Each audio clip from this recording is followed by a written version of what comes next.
I like me better when I'm with you.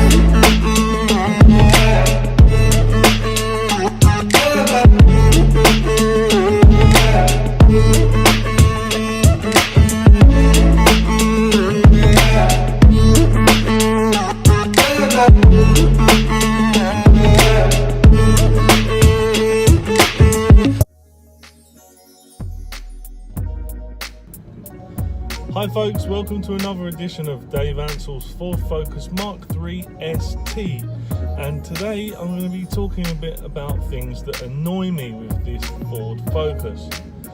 For a start, yes, it's done 72,000 miles, but the bearing on the water pump is on its last legs, which is why I get that really loud hissing noise when the engine's running. Believe me, it's not very nice when you're driving something as flashy as this and it's making it's not how it should sound. Shut the window because I don't want to hear it as much as I can help to avoid it. As you can see, I'm in my usual guise, my United uniform, because I have not a lot of time in the day to make my videos, but I'm trying my best to get them out there, and if it means I have to record whilst I'm driving to work, then I will do so just to get you your videos. And there is one of the brand new Focus ST line, the Mark 4.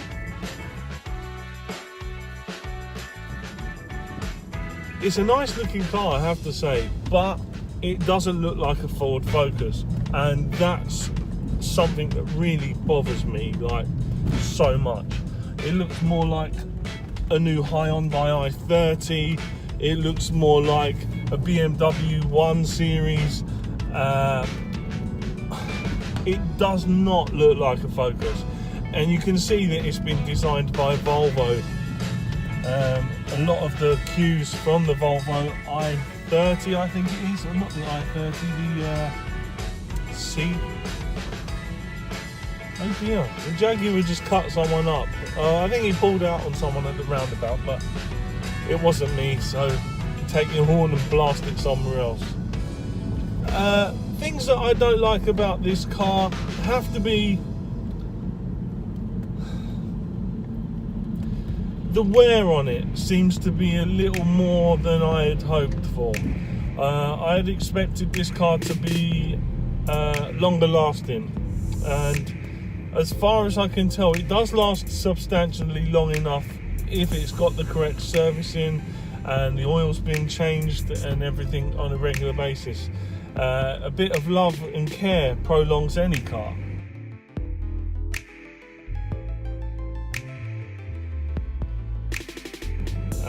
But this one in particular is gone to 72,000 now. Obviously I don't know what the previous owner was like, but when I took over the car, so much needed doing to it. The sound of the engine itself, as far as mechanically, it seems to be working fine, but the sound of the engine itself seems tired now. I'm getting a little bit of a drone from the exhaust, probably just the excessive build up over the years of the residues that come out from the engine. But this is why I'm having a resonator delete, because it will make the car sound a little more sporty, and hopefully it will let it clear out some of the crap that's in there already, because for all I know, the resonator could be making the sound. It doesn't sound sporty like it would have done when it was brand new, and I know that I'm not the owner of a brand new car. I know that, and I've accepted that wholeheartedly. It was my choice to buy a used car, and it's also my choice to put up with the little snags and things. Instruments, buttons, everything still feels like new. Everything is as it should be, and that's what I like. And my comfort level hasn't changed. The seats are still really comfy and supportive. One little thing from the interior that winds me up is the armrest. Now, this isn't specific to this car. I think I've had about 8 or 9 Focuses now, Ford Focuses, ranging from the Mark 1. I've had a Mark 2 in the various different forms. I've had a Mark 3 now in the form of an ST. And all of them seem to have the same type of armrest. Although the Mark 2s came with a sliding armrest that slid backwards and forwards as well as opened up. This one just opens up. However, I don't know if it's the plastic underneath it or the plastic of the hinge part that sits on the top, the piece you put your arm on. They all seem to have this squeakiness about them. They don't feel as solid as you'd expect them to be. This is something that's got to take your body weight if you lean on it. I mean, I put my arm on it as a supportive measure, but I don't lean on it so much as what I used to do when I was driving a transit van. I used to lean on it like it was the thing, you know. Back in my teens, I used to sit and drive like a gangster, and I used to lean on the armrest, which would have caused it to wear. This though, I think anybody who has a Focus with an armrest, an ST armrest is the same as a normal regular armrest. Whether you got an RS or whatever, I don't know what car you've got, but I bet you any money that if it doesn't now, very, very soon it will start to squeak, and it is hellish annoyingly. There is also a little bit of a squeak or a little rattle coming from the glove box area. I presume this is just a cable that might need tightening or securing. But then again, when you open the glove box, the plastic is thick. I'm not writing their plastic off, but I guess over time it kind of warps. I don't know what kind of weight people put in there.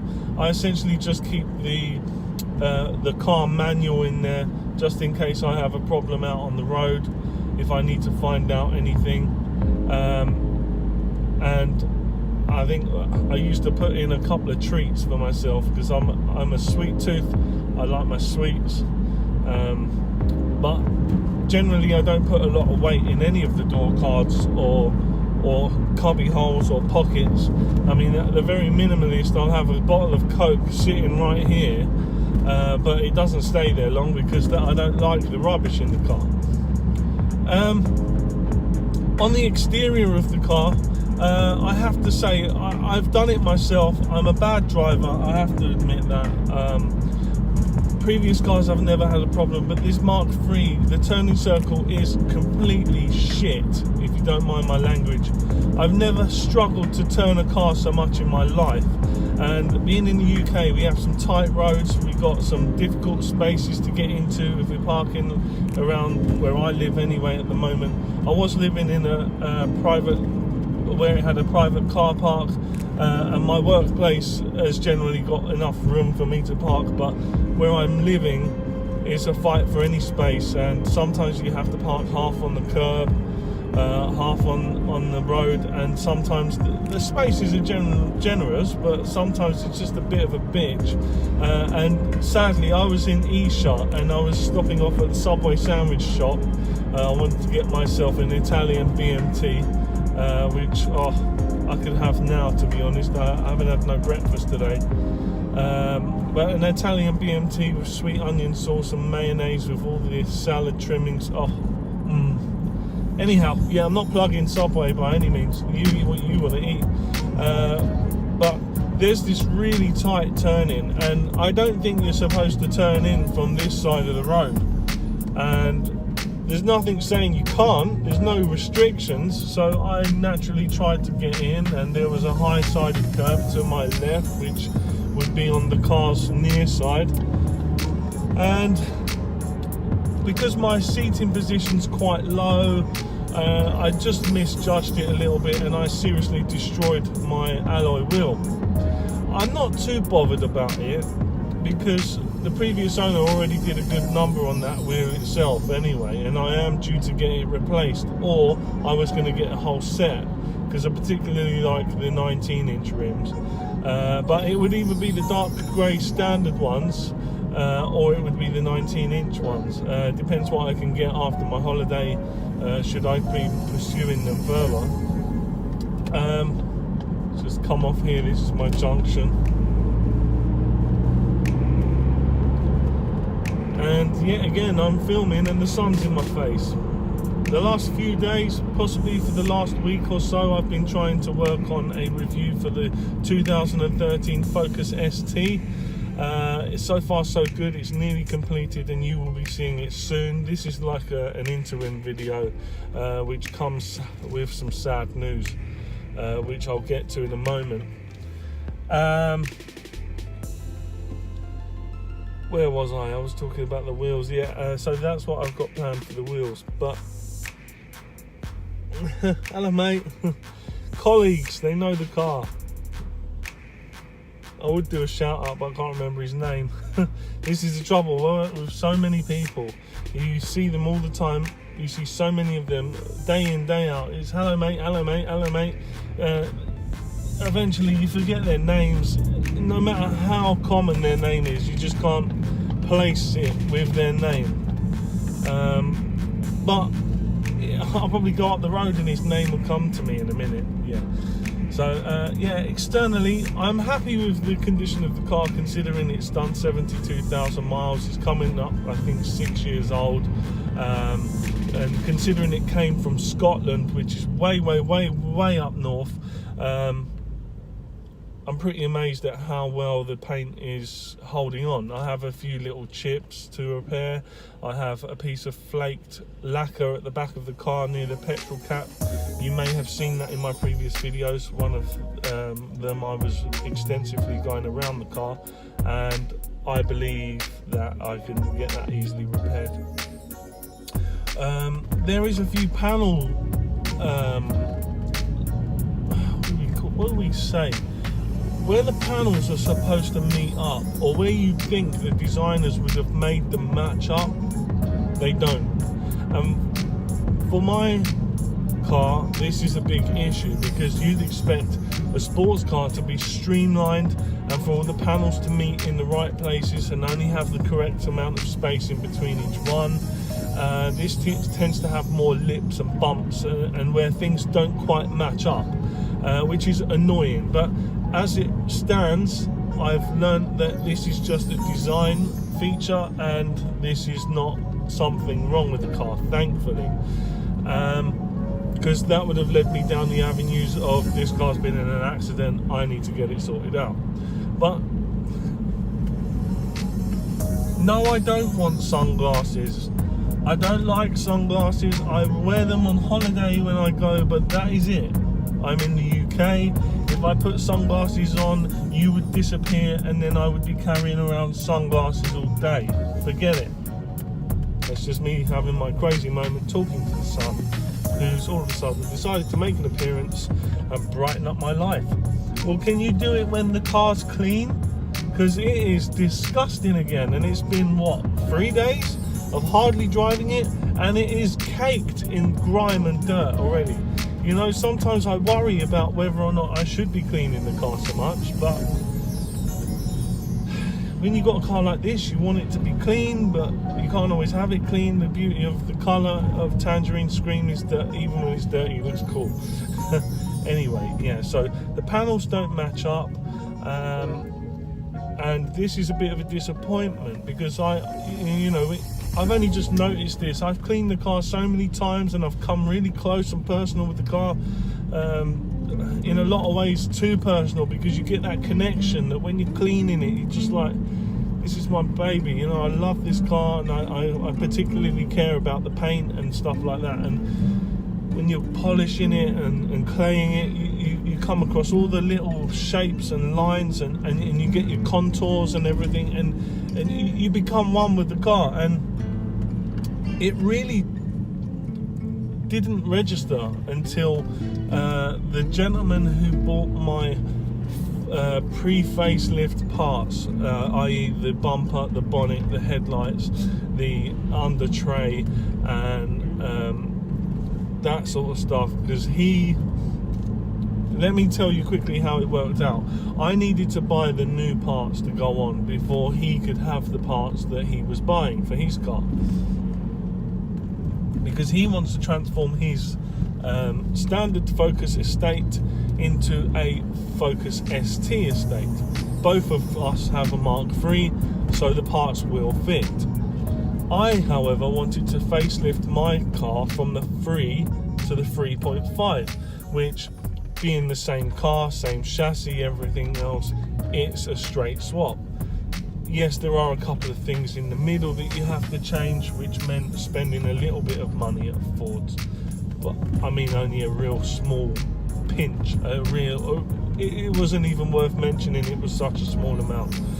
And he had to give me the money in advance for the pieces he was buying so that I could buy the new pieces for mine, because although I wanted to do the project, my finances weren't the way they should have been to fund it, because as I've said before, I have a family, I have other commitments, and this is just a hobby, and there's no budget set aside for the project. But it worked out. He paid me in advance, I bought my parts, I then set about putting my parts on, and I said to him, look, I'm struggling to get hold of a bonnet in the colour, I'm going to have to buy another one that comes primed.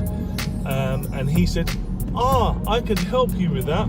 My son and I are both painters, we deal with cars all the time, we know what we're talking about, yada yada yada.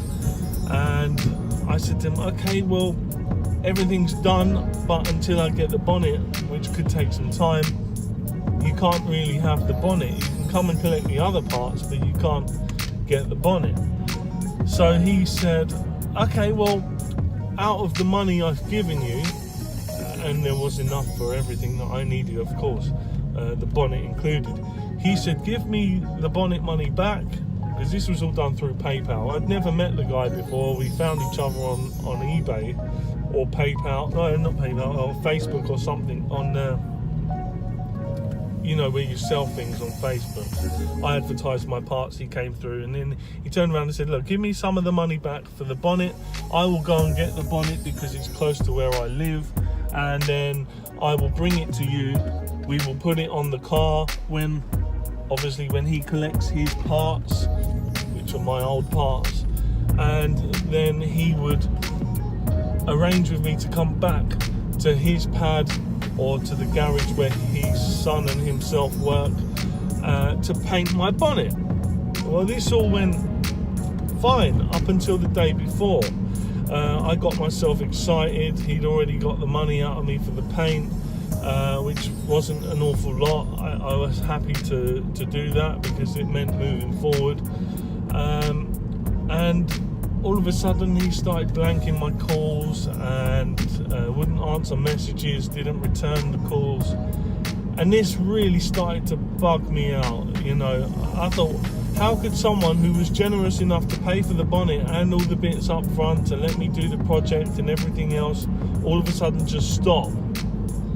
But eventually he answered the phone and he was fairly reasonable. He just said, look, I can't, I'm struggling here, and then he passed his son on to me, who I'd never spoken to before, and the son quite blankly said to me on the phone, I can't do it this weekend.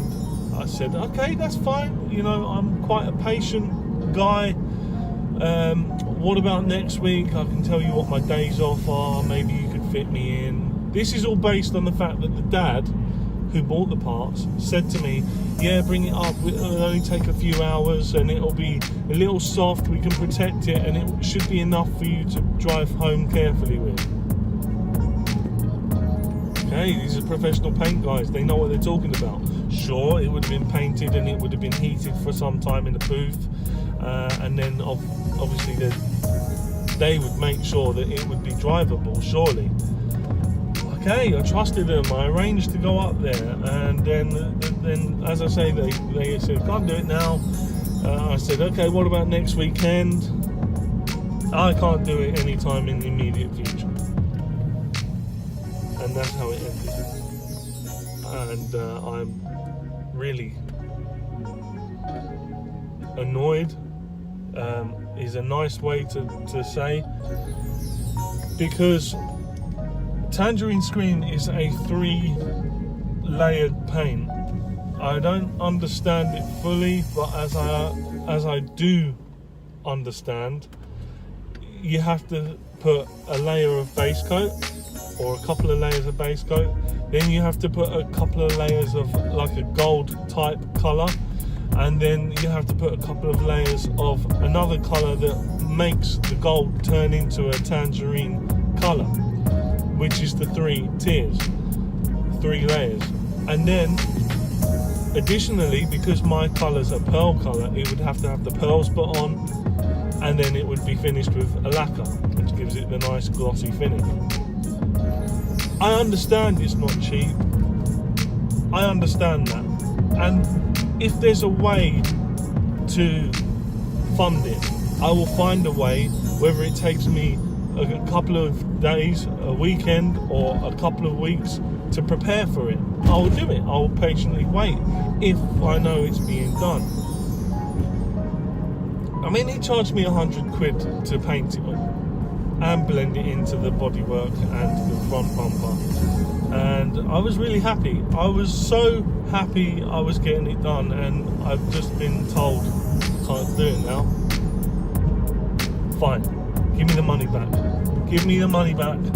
I'll spend the money on my holiday, and I'll worry about the bonnet later.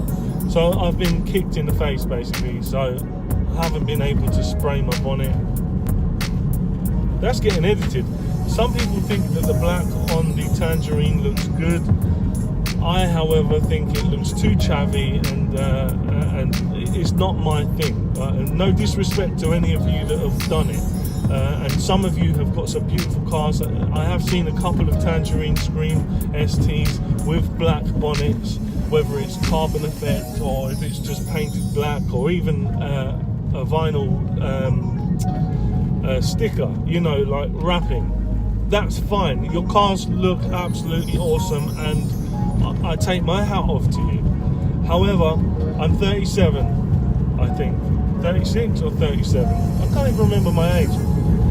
And I don't really like it. I preferred it with the standard colour that Ford made it in. But because I've done the facelift, I've had to come away from my original bonnet, which was already in the colour, because it's a different shape for the 3.5, and now I'm stuck with a black bonnet.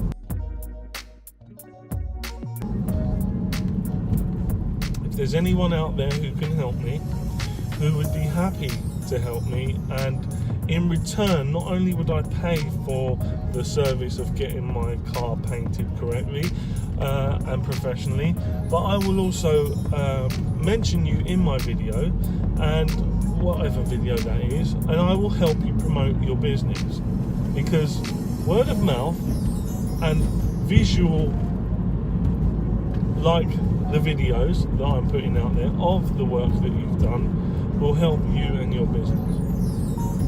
You want more people? Help me, and I will help you. Like and share your business. Please, anybody who's liking my videos at the moment, I don't think you're going to like this one because it's just me yapping on a bit, but here's some screenshots of the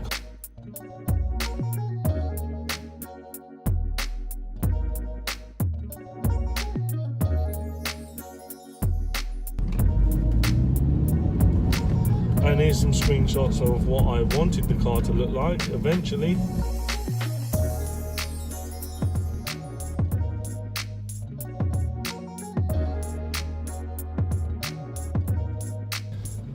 Subscribe.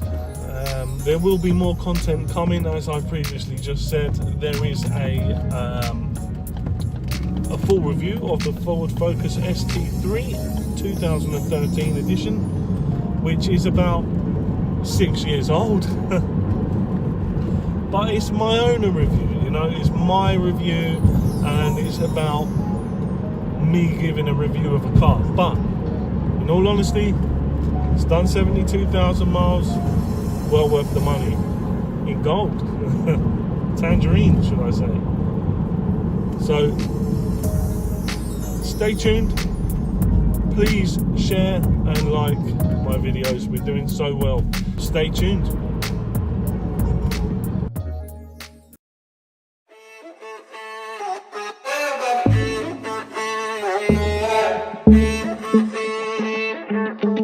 To be young and in love in New York City,